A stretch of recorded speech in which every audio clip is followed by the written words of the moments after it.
అలాగే నాకు యాక్టింగ్ అంటే తెలియని నాకు యాక్టింగ్ అంటే హీరో అంటే ఒక చిరంజీవి గారు తప్ప ఇంకెవరు లేరు నాకు ఎప్పుడు.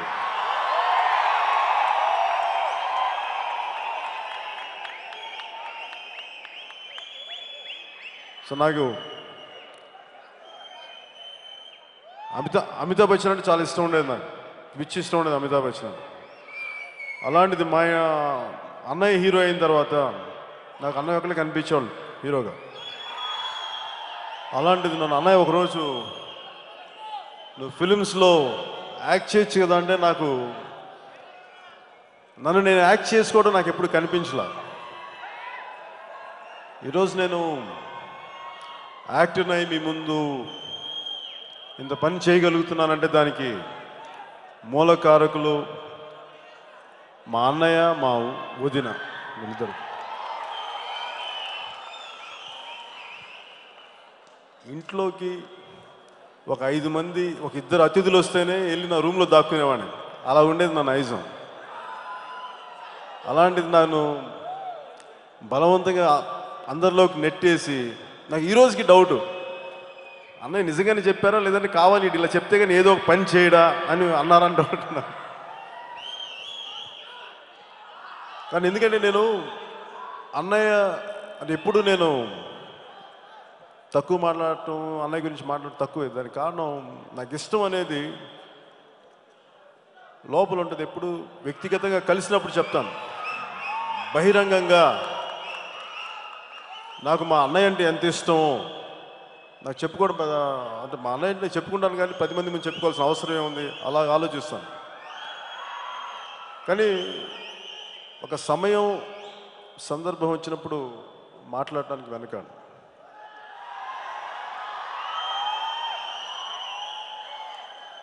అంటే అన్నయ్య నేను చిన్నప్పటి నుంచి ఎలా చూసామనంటే నాకు ఏం చదువుకోవాలో తెలియదు, ఎలా చదువుకోవాలో తెలియదు. అలాంటి కన్ఫ్యూజన్లో నేనుంటే, ఏ పని చేయకుండా ఇంట్లో కూర్చొని తింటా ఉంటే, అన్నయ్య షూటింగ్కి వెళ్ళి రాత్రనక పగలనక కష్టపడి నాకు ఆయనకి నాలాగా అంత కంఫర్టబుల్ షూస్ ఉండేవి కావు. ఎవరో ఏది ఇస్తే అలాంటి షూస్ కూడా వేసుకొని కాళ్ళు వాచిపోయి 12:30కి 1 గంటకి ఆయన ఇంటికి వచ్చి షూ తీసుకునే ఓపిక లేనప్పుడు కూడా నేను వెళ్ళి మా అన్నయ్య కాళ్ళకి షూస్ తీసి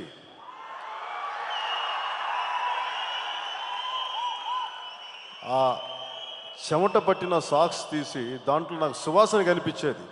ఒక వ్యక్తి కష్టం తాలూకా సువాసన.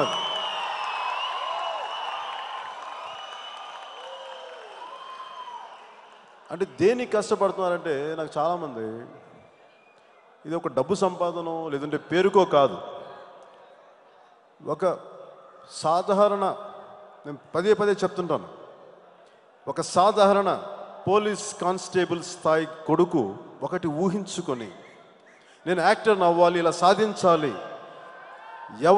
ఈరోజు నాకు సినిమాలో రావడం నాలాంటి వాడికి ఎంతో కొంత తేలిక, ఆ తర్వాత కష్టపడచ్చేమో అది వేరే విషయం.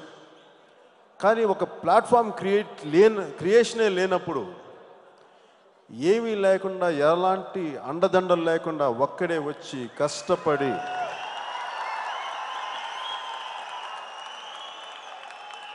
ఈ స్థాయికి వచ్చి రావడమే కాకుండా అందరికీ చాలా ఆదర్శమైన వ్యక్తి, చాలా స్ఫూర్తిగా నిలిచారు.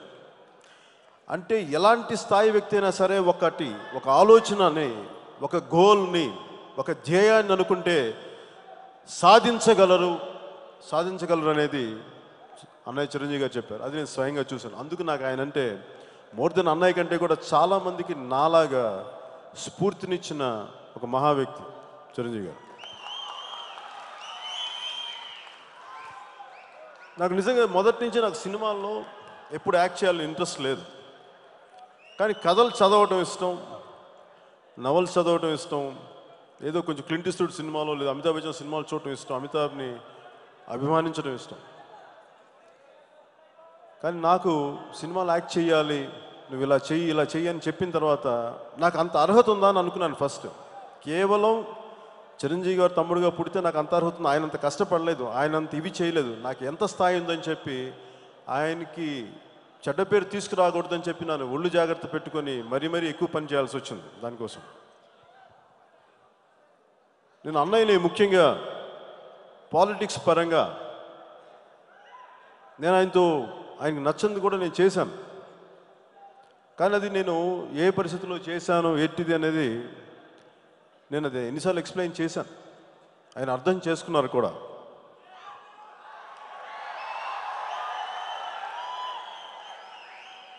మా బంధం వేరు, రాజకీయాలు వేరు, అవి రెండు దారులు.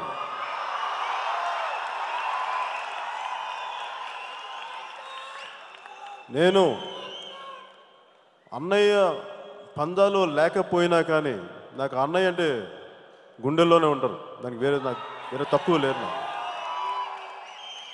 ఇది నేను పదే నేను ప్రూవ్ చేసుకోకర్లేదు. అది నాకు తెలుసు. అవసరం వచ్చినప్పుడు, సమయం వచ్చినప్పుడు, సందర్భం వచ్చినప్పుడు నేను ఎంత నిలబడగలనో, ఎలా నిలబడగలనో నాకు తెలుసు. నేను అది ప్రతిసారి ప్రతి ఒక్కరికి నేను ప్రూవ్ చేయకర్లేదు. సో నాకు మా అన్నయ్య అంటే మా తండ్రి, మా తల్లిదండ్రుల తర్వాత నాకు ఇంకో తల్లిదండ్రులు మా అన్నయ్య వదిన. వారి పట్ల నాకు ఎప్పుడు మనస్ఫూర్తిగా గౌరవం ఉంటుంది, ప్రేమ ఉంటుంది. అన్నిటికంటే కూడా నా ఫిల్మ్ జానీ ఫెయిల్ అయినప్పుడు, ఫ్లాప్ అయినప్పుడు సత్యం ఒప్పుకొని తీరాలి, తప్పించి కూడా కుదరదు. క్రియేటివ్ ప్రాసెస్లో ఫెయిల్యూర్ సహజం. దానికి భయపడకూడదు, దానికి వెనక్కి పారిపోకూడదు. ఇది నేను నమ్ముతాను. మా అన్నయ్య గారు ఆ రోజు నాకు చాలా బాధపడారు. అరే నువ్వు సరిగ్గా ఇంకా కష్టపడి ఉంటే బాగుండేది. కష్టపడ్డాను కానీ అది ఒక సరైన దారిలో, సరైన విధి విధానంలో కష్టపడలేదేమో ఇప్పుడు ఆలోచించుకుంటే అర్థమవుద్ది. కానీ తెలుసు ఏది అవివేకంతోనో అజ్ఞానంతోనో చేయలేదు. తెలిసి ఆ రోజుకి ఆ దొరికిన పందాన్ని, ఆ దొరికిన సపోర్ట్ని పెట్టుకొని చేశాను. ఈ పర్టికులర్ సినిమాకి మా అన్నయ్య గారికి కమర్షియల్ సినిమా చాలా ఇష్టం. అన్నీ ఉంటూనే, అన్ని విలువలు ఉంటూనే ప్రతి ఒక్కరిని ఆలోచించే సినిమా కావాలని కోరుకుంటారు. అది ఈ సినిమా వద్దని, అందుకు ఆయన్ని ముఖ్య అతిథిగా నేను కోరుకున్నాను, అన్నయ్య గారు రావాలని చెప్పేసి.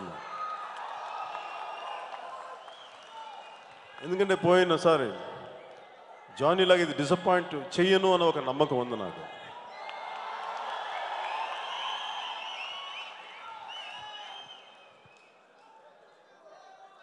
ముఖ్యంగా ఈ సినిమా గురించి, ఈ సినిమాకి నాంది, నేను సినిమాలోకి రాకముందు మా అన్నయ్య నా గురించి అసలు వీడు ఏమవుతాడు, వీడి దారి తెప్పేస్తాడా, ఎటవుతాడా అని అలాంటి సినిమాలోకి రాకముందు నేను అటు ఇటు తిరుగుతూ ఉండేవాడిని.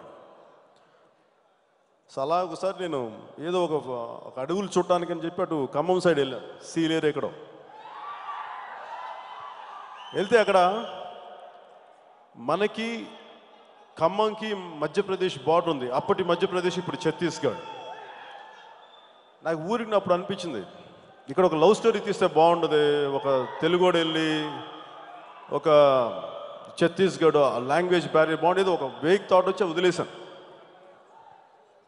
ఆ తర్వాత నాకు ఎప్పటి నుంచో కోరిక ఏంటంటే ఒక ఇండియన్ వెస్టర్న్ ఫిలిం తీయాలి. కౌబాయ్ తరహాలో ఉండాలి కానీ మనకి మన నేటివిటికి దగ్గరలో ఉండాలి, సహజంగా ఉండాలి, వేరేలాగా ఉండకూడదు, దగ్గరలో ఉండాలనుకుంటే చాలా ప్రయత్నం చేశాను. ఈ స్క్రిప్ట్ నాకు రాయడానికి నాకు 2.5 సంవత్సరాలు పట్టింది. అంటే నాకు ఏది చేసినా సరిపోయేది కాదు. ఏదో అరాకొరా తీసి నాకు పంపించడం నాకు ఇష్టం లేదు.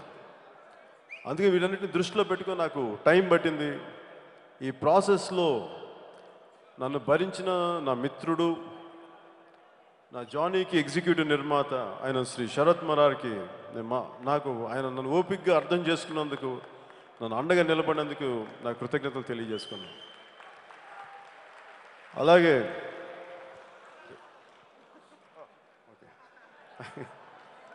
ఎవరు ముట్టుకున్నారు.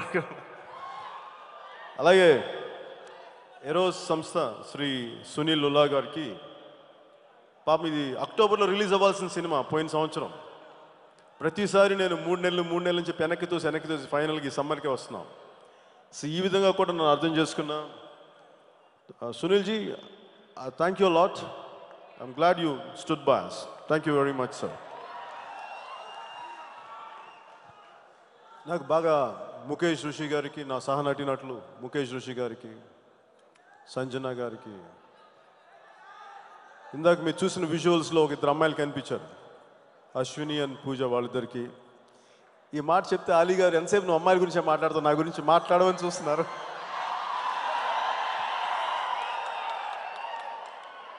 అలీ గారికి కూడా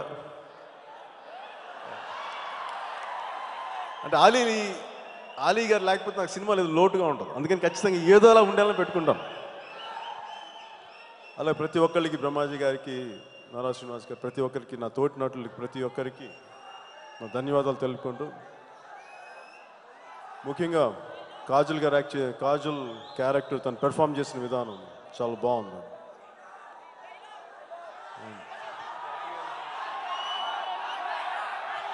అలాగే cameraman, director of photography Shri Wilson గారికి, ఫైట్ మాస్టర్స్ రామ్ లక్ష్మణ్ గారికి, ఎడిటర్ గౌతమ్ రాజ్ గారికి, ప్రతి టెక్నీషియన్కి పేరు పేరున గత 50 రోజుల నుంచి నిద్రాహారాలు లేకుండా అందరినీ పని చేయించేశాను, తోవేశాను అందరిని.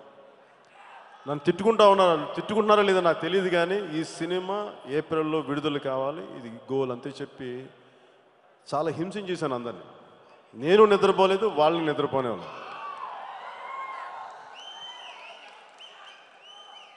అలాగే నాకు ఈ సినిమాకి చాలా క్రూషియల్, ఇంత త్వరగా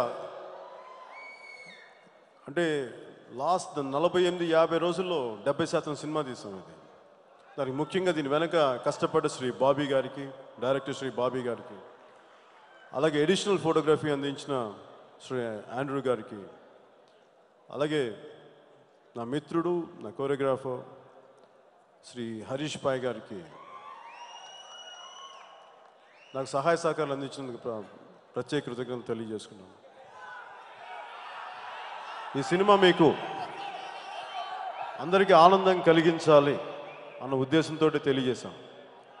అలాగే కథాంశం, ఇది మధ్యప్రదేశ్ ఛత్తీస్గఢ్కి దగ్గరలో ఉంటుందని చెప్పి దీన్ని సునీల్ లుల్లా గారు ఏరో సంస్థ హిందీలో కూడా విడుదల చేస్తామంటే దాన్ని హిందీలో కూడా విడుదల చేస్తాం.